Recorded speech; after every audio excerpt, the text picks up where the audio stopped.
Good morning, Of course. everyone. Of I'm course. Good Susan morning. Demas. I'm the executive editor here at Lincoln Square, and welcome to First Draft, where every week I talk with journalists around the country about the important stories that they're covering. And today we're joined by Jessica Valenti, who is a leading feminist author, journalist, and activist. And she is the author of several books, including Abortion, Full Frontal Feminism, and Sex Object. And you can also catch her right here on Substack. She writes the Abortion Everyday newsletter. So thank you, Jessica. I can't thank you enough for being Of here. course. Thank you for inviting me. I'm excited to be here. I always wish it was under better circumstances, but always happy to chat. Great. Well, I wanted to ask you because you've been such a pioneer in independent journalism. You founded Feministing, a blog that was a Bible for progressive young women. Now you write your Substack, Abortion Every Day, which everyone should subscribe to.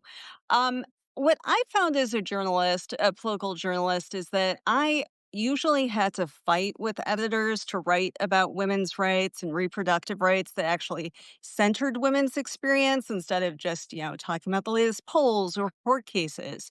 So, can you talk to us a little bit about your career and how feminist journalism has changed over the years? Sure. What a great question. Um, Honestly, that's part of the reason that I'm independent is because I am not willing to have these fights with people about why it's important to cover these issues that feels exhausting and honestly like a little bit degrading to me. Um, so I when I started feministing, which was I think like 20 over 20 years ago, which is insane. I was just out of grad school. I was working at a feminist nonprofit. And I think, like a lot of young feminists at the time, I felt like there was a lot of sort of lip service being given to how important younger women were to the movement, but not a lot of action. And so I Mm. wanted to just sort of like create a space for younger feminists and to have a platform there. And so I feel really lucky that I got to do that for as long as I did. And we sort of had like a menudo type situation where I got to a certain age, or I wrote a couple books and handed it off to the next gen.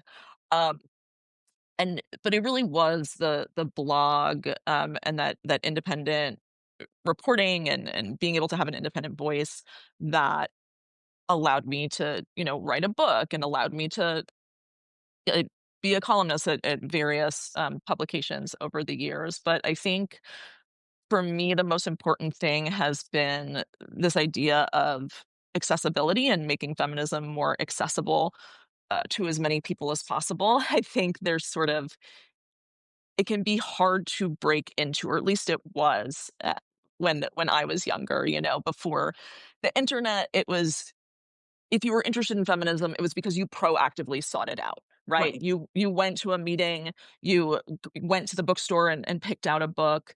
Um, but now you can do a Google search and just sort of come across it. And so what was important to me was writing about these issues in a way where anyone could read something I was writing and feel connected to it, no matter what their level of education, no matter what their level of activist engagement, maybe even if they were a little bit on the fence.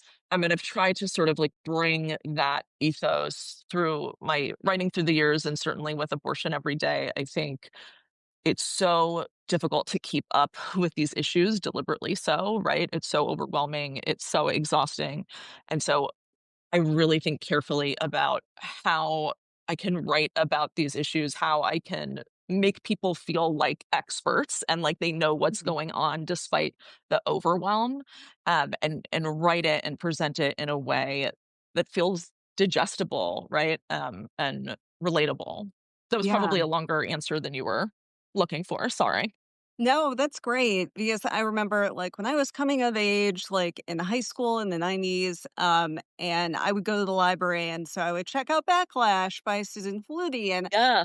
they had Ms. Magazine and in these times, but like you had to really hunt for it, You did. because this was the before times, before the internet. And, I know I was, one of the weird kids at school because, what 16-year-old is going to the library to research feminism instead of, going out and having fun?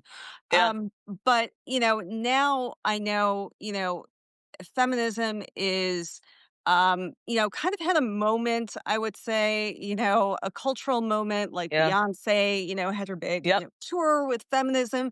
And there was like a period of time, maybe like last decade where every female celebrity was being asked, "Are you a feminist?"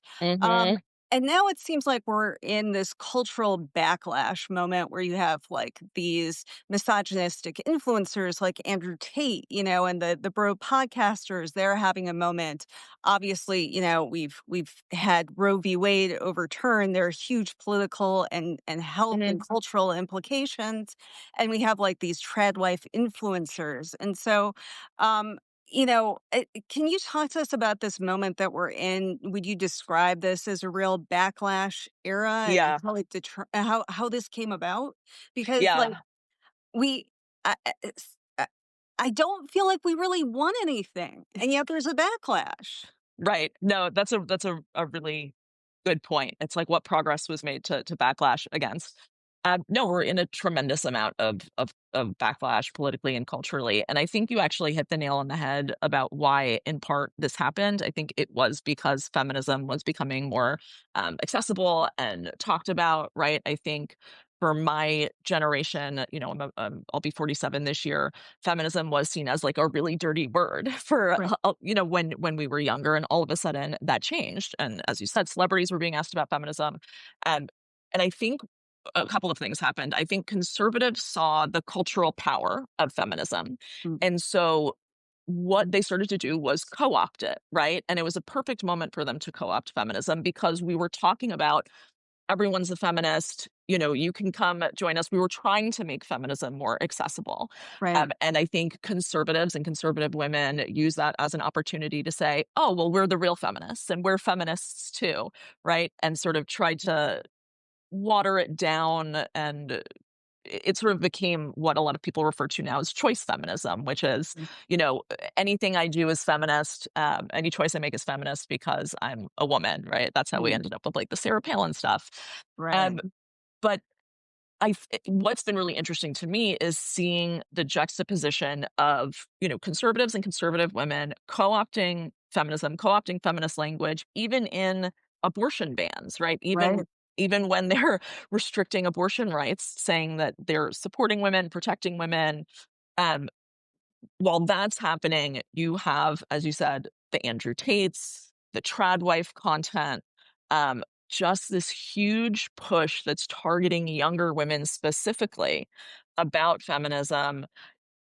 And it's not even that they're saying modern feminism is bad, but they're the real feminists. What's really Mm, feminist is staying at home and right. taking care of your kids and taking care of your husband. It's sort of a continuation, I think, of that appropriation of feminist language. Mhm. But I wrote about this recently in a piece about pink pilling, right? Like all the tradwife and the alt right pipeline stuff. What a good time for them to do this. Like, what a perfect time for them to do this with Roe being overturned, to send this message, to send this cultural message that actually it's a great thing that your rights are being restricted, right? Mhm. That actually it's really good for you. Birth control's terrible for you. We're Right. protecting you from that. Women weren't happy working at home and in the home, and so we're going to make it easier for you, and you're going to stay at home, and it's a rejection of capitalism. That's my favorite one with Oh, trad right, wives, right. that it's a rejection of, patriarchal capitalist culture. It's really, really bananas to watch. And it would be funny if it wasn't so dangerous and if I wasn't so worried about the fact that it's working with younger women specifically. Right. And I think, Right. and I'll shut up for a second after this, but I think like what keeps me up at night is the fact that Democrats right now are really going all in on young men, Mm, and feeling like they need to reach out to young men who are increasingly, skewing conservative. and assuming that young women will be there, assuming that young women are always going to be there. Right. They're always going to be pro choice. That's not the case. Republicans, conservatives are putting a tremendous amount of money towards influencing and engaging young women. And so that's like really what my mind is on a lot these days. Yeah. I mean, really, you can go back to, the suffragist movement Hmm. back in the 19th century, and it's the same arguments just being Yes. recycled. That you're really Yeah. the ultimate feminism is being being in control of the home, and that's your domain, and that's actually superior to men. That argument Hmm. was made, because you're pure, and you're the one Yeah. raising the children, and you have your sphere of influence and they have their sphere of influence outside. Yeah. And so, everything old is always new again. But it's got this weird, like, Peter Thiel, packaging, Yes. with these lifestyle blogs and magazines and apps that are trying to feed into, I think, the fact that a lot of young people are very discontented, with the job market Yeah. and with how things are in the world, and having survived a global pandemic. And they provide these easy answers. Well, you're not happy because of feminism. You're not happy Exactly. because you've been sold a bill of goods, and Yeah. really you'd be so much happier if you would just put on a milkmaid dress and churn your own butter at home. And this is a much purer lifestyle for you. And Yeah. it might sound silly, but it's not. I No. mean, the cultural signaling, I think, is so powerful, and it's much more powerful than these overt political messages. And I think that's more what the left and the Democratic Party still relies on. Not Yeah. emotion, but these slogans that don't hit home as much. I think that's 100% right. I think that, like, unfortunately, what conservatives are offering is very compelling in a moment when everything feels overwhelming. And something I've been thinking about a lot is how, the young women they're trying to reach right now are this generation, maybe the first generation, who saw their mothers work outside of the home Mhm. and do everything inside of the home Right. and saw Which is them so much fun. killing themselves, right? Like they saw how Yeah. miserable it was. And so, of course, they're open to a message that says, who wants that? Right. Right? And our side is not offering a proactive message about what the alternative is, right? We're Mhm. not talking about all of the domestic labor, all of the childcare that happens at like we're really just not. Yeah. And so they're offering something that is seductive. Yeah. They are. I think about a couple other, like, broad issues that seem to have, like, brought us where we are. And I think, obviously, 2 women running for president. Of course, Mm, neither of them won, but, just this idea that this could happen, that in and of mm, itself was, definitely threatening to some folks. Certainly Barack Obama seemed to have an easier time getting support, from a lot mm, of men than Kamala Harris did.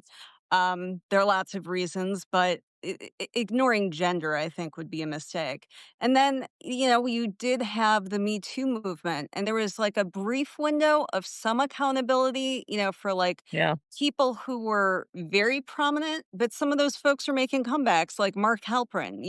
I mean, they very few people who have ever, really been shunned or, convicted of any crimes here. And yet it seemed to create so much anxiety out there, like, oh, well, anyone could be accused. All yeah, men could be targets. And there seemed to be this sense that we were really losing something, important with Me Too, instead of, looking at what women deserve, what consent hmm, really is.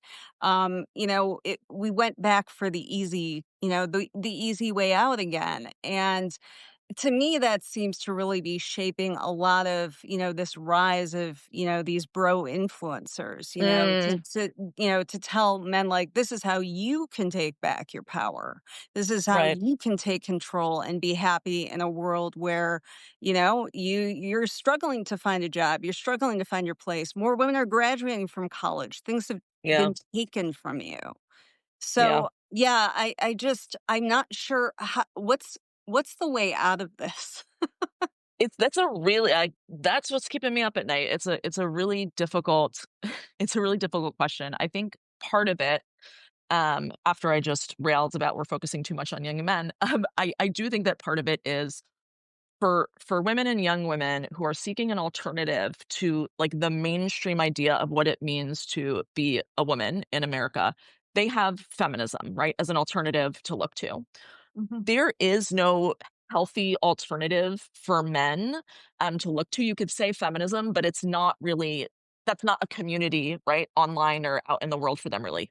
The only alternative to, like, what it means to be a man or alternative to mainstream culture for men is this red pill alt-right pipeline, right? Like, we're not offering a sort of a model of something different. And so I think that that is a huge issue, and I think that you're right to point out Me Too. I think honestly what happened is as soon as there started to be a conversation about, the nuances of consent, it became, well, we got Bill Cosby, we got Harvey Weinstein, and so long as, like, the very obvious, rapists who use drugs or force or whatever it is are in jail, then everything else is okay, right? Like there was this desire not to have the conversation about what if something is legal, right? But immoral. And Right. there was this real distaste for that conversation. And I think that was also part of what um led to this backlash. And of course it's all connected to what's happening with abortion rights, obviously. Right. And here we are again with a president now who, was convicted found in a court of Yeah. law to be, liable for sexual assault. He is now the Yeah. president again. He was elected again after Hmm. that court case. Yeah. And several people that he, has appointed, like Pete Hegseth at the Pentagon, have been credibly accused of sexual Hmm. misconduct, sexual abuse. I mean, we have a government where this is not a deal breaker. This is actually a feature, not a bug. And, Yeah. I wanted to talk to you a little bit because it seems to me that repressing women and Mm, reducing us down to our capacity to have children, that's really been a key part of a lot of totalitarian regimes. mm, It's whether it's Nazi Germany or Afghanistan or modern day Hungary. And it seems to me that that is, where we're at right now. I mean, this is not just a side issue. The Dobbs decision was a key part of this vision for this country. And so what do we do in this moment that's very, very scary at a personal level for so many people? it's such a difficult question because we need to do everything, right? We need to do everything all at once, and it's so challenging. I think for me, one of the reasons that I, started Abortion Every Day and focus on this issue is because for me, I feel like the way that I can contribute something is by honing in on something really specific and making it a habit, right? And that's advice I give to people often, right? Like, this is going to take a long time. This is not, right? Like, there's no easy fix for this. There's no election that is going to make everything okay. We have to settle in and get comfortable and make activism and resistance and fighting back a part of our daily life and a part of our, everyday habits. And I think if folks can find what those habits are for them that they can do and still live their life, like I think that that can be a real unlock, right? Like maybe it means that you're reading a newsletter or coming to a live like this one. Maybe it means that you're calling your representatives. Maybe it means that you are um, on Facebook constantly, like with your friends, making sure that they know what's going on, being like a micro influencer in your own community. I think that there are a million ways for people to do something, but the trick is to do something and to make it a habit and to do it every day. And so, in 2022, the right wing Supreme Court went ahead and they overturned Roe v. Wade, which was something that a lot of feminists have long been warning about. And I feel like the overall kind of conventional wisdom was that this will never happen. And, no matter how many guardrails get Mhm. blown away. Yep. So it happened. Mhm. We're now in the third year of this. Things have been a little quieter, I think, than Mm. maybe we expected from the Trump administration, Mm. from RFK Jr., who seems laser focused on destroying vaccines right now. Right. But, he has made quite a few comments indicating that, he's interested in revisiting, the legality of the birth control, of the Mhm. abortion pill, Yeah. and, looking at these issues. So, what is the most what's the biggest issue right now for reproductive rights now that we're 3 years past ops? That is so hard. There's so many. I do worry. I think if we're talking about like what is keeping like the finger in the dam of making a terrible situation like a complete total disaster, it is abortion medication, and it is telehealth access to abortion medication. Right. Right now, more than half of the abortions in the U.S. are done using abortion medication. 1 in 4 are provided via telehealth. And so there is a tremendous amount of interest in making it illegal to ship abortion medication across state lines. There's all sorts of lawsuits and cases that they're trying to get in front of the Supreme Court to do away with shield laws, to bring back something called the Comstock Act, which is, From the 1800s. from the 1800s obscenity law. And so I think if you're talking about like that one key thing that really could, I do think that it is abortion medication. And the thing that they are doing that is smart, I think, as you mentioned, like the Trump administration hasn't come out and said, we're going to enforce Comstock. They know that this is a really unpopular issue. They know that people really want abortion to be legal and accessible. And so they're doing this sort of chipping away approach on a state and national level, right? I think what we're going to see is RFK and the FDA. Unfortunately, I think what's likely is that they will bring back some restrictions, right? They're not going to like do it all at once. They'll bring back some restrictions. They'll try to do away with telehealth. They'll say the medication's not good for teenagers. Teenagers can't take it ever, and they'll just do that like slow eradication, and that's what we've been seeing happen in the states as well. They're going to use, like we were talking about earlier, the co-opting of feminist language. They are going to be talking about coerced abortion. They are right now like desperately searching for cases where abusive men slip abortion medication into their partners or ex-partners drinks, which unfortunately does happen. It's not common, but it does happen. And using those cases as a reason for why no one should be able to get abortion Right. medication.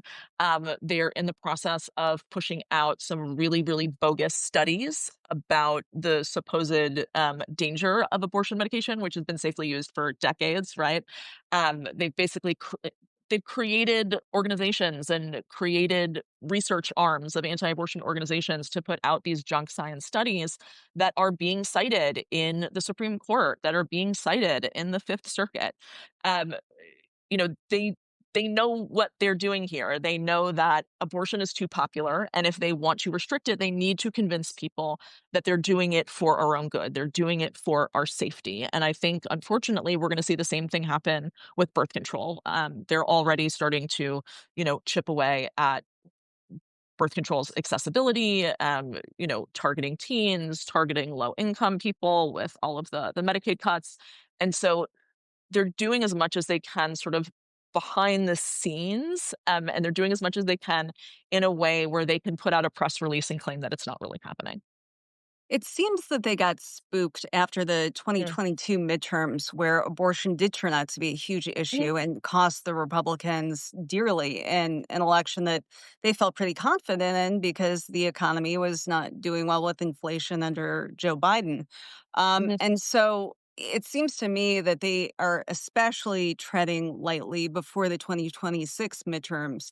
Um, but I wouldn't be surprised if we saw an acceleration afterwards, because this does Yeah. seem to be, at the heart of a lot of their plans. I mean, women's rights and reproductive health care is all over Project 2025, which obviously has been, a Yeah. blueprint for the Trump administration. Um, and I know that you've written a lot about, these quote unquote unintended consequences of mm, these abortion bans around the country mm, where, just more and more women are being arrested because yep, of, pregnancy crimes, mhm, having miscarriages, the act of pregnancy, is supposed to be one of great joy, the greatest joy for women, and yet it's something it's eyed with suspicion yep, in this era of abortion bans. You just wrote about a case in Kentucky that, mhm. is really disturbing, and I was just wondering if we could talk a little bit about that. Yeah, absolutely. This case has been just dominating my thoughts. A young woman, a college student in Kentucky, was arrested for abuse of a corpse. Um, the police say, and I want to be very clear that this is what police say. We do not know what is true. The only information that we're getting, the only information that press is getting is from police. They say that an infant was found in her closet. From my past reporting, we have found that often when police say infant, it is a fetus, it's miscarriage remains.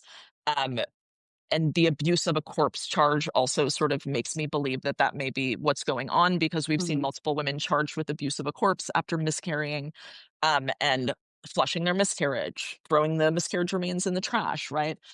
Um, we don't know what the full story is, again, because the only thing we have to go on is from the police. But whether this was a miscarriage, a stillbirth, whatever it is, people are being criminalized for their pregnancy outcomes, right? Like that is what's Right. happening at the end of the day. When you have fetal personhood laws, when you have laws that say a fertilized egg is a human being, people are going to be criminalized for miscarriages, for stillbirths, no matter where you dispose of Right. it, no matter what you do. Well, did you have a drink? Did you lift that box that was too heavy? Right? Right. There is a really slippery slope Right. that is happening here, and that's been happening for a really long time. And these arrests, we already know that these arrests have gone up tremendously. The organization Pregnancy Justice, which is terrific, did a report and they found just in the first year after Dobbs, there were over 200 pregnancy related arrests that they could find, that they knew of, right? So that there's Yeah. probably more. Um, and they serve sort of multiple, they do multiple things, right? Like they're punishing women, which is one of their favorite things to do, but they're also sending a message to other women, other people with the capacity for pregnancy across those states, um, to terrorize them, to make Right. them feel unsafe, to make them feel like there is nowhere they can go for help, to make them feel like if they go to a hospital with a miscarriage, that a nurse is going to turn them in. And Right. so I think that, like, at the end of the day, this is very much about a culture of fear, and to send that message culturally. And this latest case in Kentucky, I think, is a good example of this, where it's been picked up by true crime TikTok, and people Mhm. are splashing her picture everywhere and making a bit, they want to make villains out of us. They want to make Right. villains out of people who have negative pregnancy outcomes in order to pave the way for more arrests and criminalization, right? And so I think it's so incredibly important that we're paying attention to all of these stories, to all of these cases. Right. Right. It I really appreciate your reporting on this, and definitely, you should subscribe to Jessica's Substack so that you can see as she continues to cover this and so many other cases. It's just such a great look at not just, there's the big picture issues, but then it's also a look at how this impacts people's most intimate decisions in their lives, which is something that, is challenging to do. I'm sure it's heart-wrenching, but is so important. That's the kind of reporting that I've always loved to do, and it seems like that's what editors always say can be cut out of a piece. And so it's wonderful. It's wonderful to, have a place where you can read all of that, and Yeah. of course your amazing books too. So I hope that, Thank you. we can continue to have you back and we can talk about these issues because unfortunately, there are so many to discuss. Absolutely. I so appreciate you having me on and having the conversation. Oh, thank you so much, Jessica, and thank you to all of you for joining us this morning. Thanks, everyone.